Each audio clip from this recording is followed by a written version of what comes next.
Si vous devez planter un arbre ou une haie, préférez les arbres et les arbustes à racines nues. C'est très avantageux. On les trouve en pépinière de novembre à mars, maintenus en jauge. Moins cher, cet arbre sans peau ni terre est léger à transporter. Comme il n'a pas les racines coincées en chignon dans le terreau, il reprend beaucoup plus vigoureusement. L'arbre à racines nues doit être repiqué au plus vite. Sinon, faites-le patienter dans votre propre jauge, un trou rempli de terreau ou de sable non tassé. Avant de le repiquer, taillez les racines trop emmêlées, puis pralinez. Le pralinage consiste à enrober les racines d'une fine couche de boue. Votre terre mélangée à de l'eau. Il booste l'enracinement de la plante, limite les infections et empêche les racines de sécher s'il y a une poche d'air.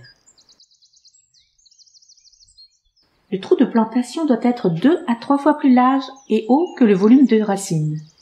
La terre y est bien assouplie et enrichie de compost. Puis, une partie de la terre est remise au centre en dôme pour poser l'arbuste, de manière à respecter la hauteur du collet.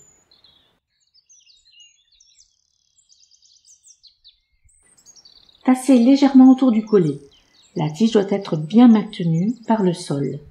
Si l'endroit est éventé, ou pour un arbre isolé ou déjà grand, vous devez tutorer.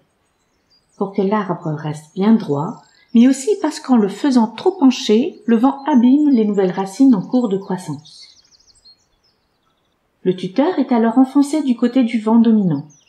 Le lien, un peu épais, par exemple un fil à pomme de terre, est disposé en 8, croisé entre le tronc et le tuteur pour éviter les frottements. Un arrosage copieux termine de mettre la terre en place. Ces arbres et arbustes à racines nues s'adapteront beaucoup plus rapidement à votre jardin. C'est l'idéal pour une haie.